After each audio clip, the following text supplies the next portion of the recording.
The Chinese use two brushstrokes to write the word crisis. One brushstroke stands for danger, the other stands for opportunity. In a crisis, be aware of the danger, but always recognize the opportunity. Their ideogram for crisis means opportunity. The Chinese get out of crisis because they see opportunity. Rabbi Sachs once said that there's one language that goes one better than this, and that's Lashon HaKodesh Hebrew. In Hebrew, the word for crisis is mashber. And in Tanakh, it means a birthing stool. In ancient times, a lady used to sit on a mashber in order to give birth. A crisis in Judaism was chevle leda. It means a birth pang. Something new was being born. So instead of seeing a crisis, something new is being born from every crisis. My friends, we are now in the middle of Yemei Sfira, the days of counting. The Omer, the annual grain offering, was brought on the second day of Pesach in the Holy Temple. Starting from that day, the Torah tells us, count 49 days, and the 50th day is Shavuot. But it also, as we know, commemorates a historical tragedy in the Jewish world. Rabbi Akiva had 24,000 students who all passed away suddenly between Pesach and Shavuot of that particular year. Jewish custom, therefore, is to mark that overwhelming loss by observing certain signs of Jewish mourning. Many of us don't listen to music. We don't get married. We don't have haircuts. Today, though, is like Baomer, the 33rd day after Pesach. And if you want to know more about this, let's come to this Suda this week in Shul, so we understand more of the depth behind this day. But according to our tradition, it was on this day that the pandemic stopped.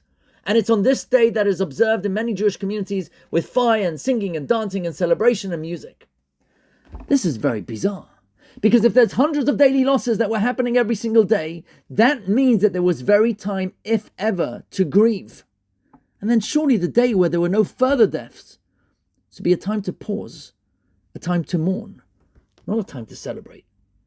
And more profoundly, when the dust had settled in the aftermath of this catastrophic loss, we would have expected Rabbi Akiva to have been broken, to have been despondent, to have been lethargic. His mission, his entire life's work, had been the transmission of Torah to the next Dor, the next generation. And that had been severed with a huge, tragic loss of life. But his response was to rebuild, to forge new foundations. There were 5 students left to teach: Rabbi Meir, Rabbi Yehuda, Rabbi Yossi, Rabbi Shimon, Bar Yochai, and Rabbi Elazar ben Shamua. And it's from these that he transmitted Torah to the generations that follows. It was Rabbi Biderman that points out that the rabbis of the Talmud are crystal clear when they say that every single element of Torah that we have today can be traced to those 5 students.